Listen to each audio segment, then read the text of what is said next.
నిపుణుల నివేదికలు వచ్చిన తర్వాత మేడిగడ్డ అయినా అన్నారమైనా సుందిళ్ళనైనా పునరుద్ధరిస్తాము, రిపేర్స్ చేస్తాము, రిహాబిలిటేట్ చేస్తామని చెప్తున్నామా? ఈ లోపల అది కట్టుకొని అక్కడి నుంచి నీళ్లు తెచ్చి ఒకవేళ సుందిళ్ళలు పోయాలన్నా సుందిళ్ళలను పునరుద్ధరించకుండా ఉపయోగించలేము. సుందిళ్ళను పునరుద్ధరించడానికి అవకాశం ఉందనుకున్నప్పుడే ఆ తుమ్మిడేటి నుంచి తెచ్చేది ఇందులో పోస్తాం, లేకపోతే స్ట్రైట్గా తీసుకెళ్లి శ్రీపాదెల్లంపల్లినే పోస్తాం. పాసిబిలిటీస్ ఎక్స్ప్లోర్ చేస్తున్నాం. ఇక్కడ నుంచి వచ్చి ఇక్కడ పోతే ఆల్రెడీ ఎస్టాబ్లిష్మెంట్ ఉంది, ఈ పంపులు లిఫ్టులు ఉన్నాయి కదా, దీన్ని వాడుకోవడానికి ఏమైనా వస్తుందా అని సాంకేతిక నిపుణులకు ఇచ్చినాం. నీకు సుందిళ్ళ రిపేర్ చేయకుండా, అన్నారం రిపేర్ చేయకుండా, మేడిగడ్డ రిపేర్ చేయకుండా ఉపయోగించనే లేము. నీళ్లు నిలబెట్టి గేట్లే దించలేము. నర్సింగ్ గేట్లు దించడానికి అవకాశం లేనప్పుడు ఇంకా వినియోగించడం అనేది నువ్వు బుర్రలకెళ్ళి తీసేయి. ఇప్పుడు గేట్లు దించొద్దు అని ఇచ్చిన నివేదిక ఇక్కడ ఉంది క్లియర్గా. వాళ్ళు నేను ఇంకా చాలా ఉంది ఇంగ్లీష్లో ఇది చదివినిపించడం ఎందుకని మీకు కాగితాలని ఇస్తాం. ఈ నివేదికను రాజేందర్కు పంపిస్తా. 365 పేజీల నివేదికను మొత్తం చదవమని ఉంది రాజేందర్ను. అందుకే స్ట్రైట్గా రాజేందర్ గారికి వచ్చమే ఈ ప్రెస్ మీట్ పెట్టిన. రాజేందర్ గారికి రెండే డిమాండ్స్ నావి. ఒకటి, ఎన్డీఎస్ఏ కేంద్ర ప్రభుత్వ పరిధిలో పనిచేస్తుంది. మీరు జలశక్తి మంత్రి దగ్గరికి వెళ్ళి ఎన్డీఎస్ఏ చైర్మన్ పిలుచుకొని తక్షణమే తాత్కాలికంగా మనం వినియోగించుకోవడానికి అవసరమైన మెకానిజాన్ని తీసుకొని మాకు సాయం చేయండి అని మీరు అడగండి. ఎన్డీఎస్ఏకు మేము అప్పచెప్తాం ప్రాజెక్టు. ఇక అందులో మీరు ఎవరెవరు జాయిన్ అయ్యి ఎన్డీఎస్ఏతో కలిసి పనిచేస్తారో మాకు అభ్యంతరం లేదు. Point number 1. పాయింట్ నెంబర్ 2, అవినీతి జరిగిన రాజకీయ నాయకులు ఉంటే శిక్షించండి, కానీ రైతులను శిక్షించొద్దండి. మంచి మాట చెప్పినావు. మేము ఎన్ని రోజులైంది సిబిఐ ఎంక్వైరీకి ఇచ్చే మోడీ గారికి, ఎందుకు అది ముందుకు సాగుతలేదు? నువ్వు ప్రభుత్వంలో భాగస్వామ్యే కదా, నీ కిషన్ రెడ్డి కదా అన్నది 24 గంటలల్లా మొత్తం ఇచ్చేస్తా అని. అందుకే ఏ తారీఖు నాడు మేము ఈ కమిషన్ వేసినాం, ఏ తారీఖు నాడు ఇచ్చిందో కూడా నేను రాజేందర్ గారికి చెప్పదలుచుకున్నా. ఈ మేడిగడ్డ, అన్నారం, సుందిళ్ళ బ్యారేజ్లో జరిగిన అక్రమ నిర్మాణాలు, అవినీతి, ప్రజా నిధుల దుర్వినియోగం వంటి అంశాలపై ప్రభుత్వం నిర్ణయం తీసుకుంది. మార్చి 14 రాష్ట్ర ప్రభుత్వం 2024 నాడు సుప్రీంకోర్టు మాజీ న్యాయమూర్తి జస్టిస్ పినాకి చంద్ర ఘోష్ని నియమించినాం ఎంక్వైరీ కమిషన్ కింద. 2025 జూన్ 31 తేదీన జ్యుడిషియల్ కమిషన్ 645 పేజీల నివేదిక ఇచ్చింది. 2025 ఆగస్టు 31న అసెంబ్లీలో ఈ నివేదికపై చర్చ జరిగింది. అసెంబ్లీ తీర్మానం మేరకు సెప్టెంబర్ 1, 2025 నాడు సిబిఐ ఎంక్వైరీ చేయమని చెప్పి జీఓఎంఎస్ నెంబర్ 104 జారీ చేయడం జరిగింది. సెప్టెంబర్, అక్టోబర్, నవంబర్, డిసెంబర్, ఇది జూలై, 11 నెలలు అయిపోయింది. ఎందుకు కాళేశ్వరాన్ని ఏటీఎంగా మార్చి అవినీతికి పాల్పడ్డారని ప్రధానమంత్రి గారు, అమిత్ షా గారు పదే ఇక్కడికి వచ్చినప్పుడు ఆరోపణలు చేసిండ్రు.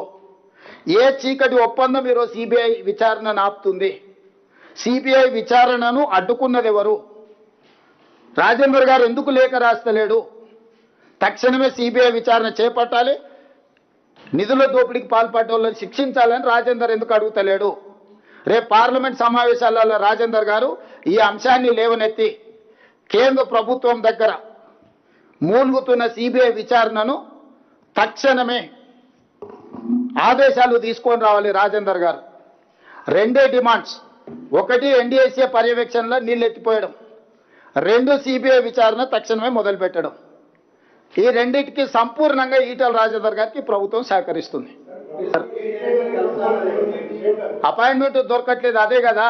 ఎవరిని అడిగినా వాళ్ళు అపాయింట్మెంట్ లేకుండా తప్పించుకొని తిరుగుతున్నారు. రేపు పార్లమెంట్ సమావేశాల్లో ఇది పట్టుకుంటాము. సిబిఐ విచారణ ఎందుకు ఇచ్చేస్తలేరు?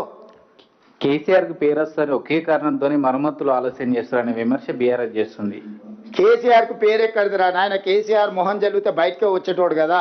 కేసీఆర్ పేరు గురించి మీకంటే నాకంటే కేసీఆర్కి ఎక్కువ తెలుసు కదా, అందుకే మొహం చాటేసిండు కదా. సూపర్ ఎల్నినో ఎఫెక్ట్ ఉంటుందని చెప్పేసి దాదాపు 8 నెలల నుంచి వెళ్ళి వాతావరణ శాఖ అధికారులు చెప్తూనే ఉన్నారు. ముందు నుంచి వెళ్ళి ప్రభుత్వం దీని విషయంలో ఆలోచించలేదు. ఇప్పుడు సమయానికి వచ్చిన తర్వాత దీని విషయంలో ఆలోచిస్తుందని ఒక మాట చెప్తా ఉన్నారు. ప్రాణహిత దగ్గర 97 మీటర్ల ఎత్తులో నీళ్లు పోతున్నాయని ఎందుకు ఎత్తిపోయట్లనేటు మాట అప్పుడున్నటువంటి ఇరిగేషన్ ఇంజనీర్లు చెప్తా ఉన్నారు సార్. నేను అదే చెప్తున్నా, ఆయనకు ఈయనకు తెలివితేటలు ఎక్కువైనాయి. వీళ్ళిద్దరికి బెల్ట్ ట్రీట్మెంట్ ఇస్తే కానీ దారిలో పడరు. వాళ్ళిద్దరికి బెల్ట్ ట్రీట్మెంట్ అవసరం ఉన్నది, అబద్ధాలు చెప్తున్నారు కాబట్టి. నేను అందుకే చెప్తున్నాను, మీరు వెళ్ళి చూడండి, లేకపోతే నిపుణులు ఉంటే మీరు ఎవరినైనా ఎంగేజ్ చేయండి, దాని ఫీజు రాష్ట్ర ప్రభుత్వం ఇస్తుంది.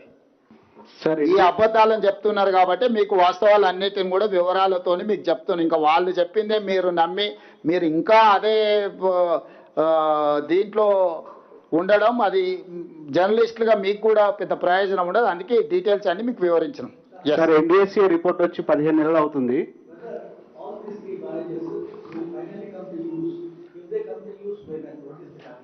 So I have to check with the NDSA people. They have appointed a committee on June 30th. Now these people have to say exact date and time. Chances are there. Rehabilitate. That is what we are trying to restore. That is why we appointed army people and experts, internationally renowned persons are involved in this process. So we are trying to restore. So we are trying our level best. So that is why we have appealed time and again. But don't make politics with these projects. Whatever happened, happened. Whatever looted, looted. They burn with lie and corrupt. They are looters and cheaters. This is what my official statement on KCR family.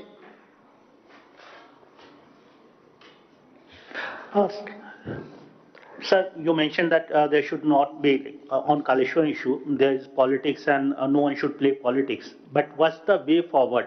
You have done presentation, then former irrigation minister, he does the presentation. Now again, you are doing a presentation. What's the way forward of this project and what's the future? Whether it will be operational, if yes, then when?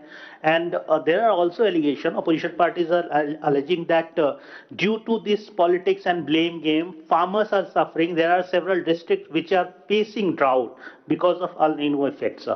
Yeah, I do agree. That is what my concern. That is why I am appealing to farmers and these whoever is making allegations, whoever is trying to taint this government. But this problem is very serious problem. We have to attend this problem through NDSA, not less than NDSA and CWC.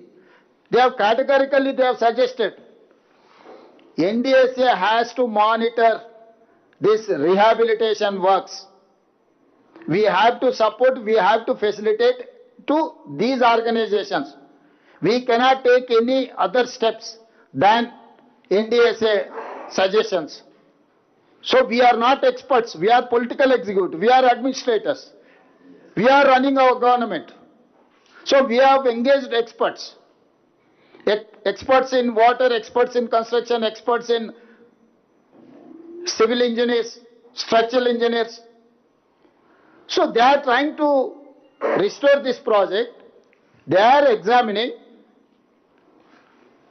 Geological survey is needed. Many surveys we need. They are trying to get that straighter, then they will give you suggestions way forward. Based on that we are, so for this month end according to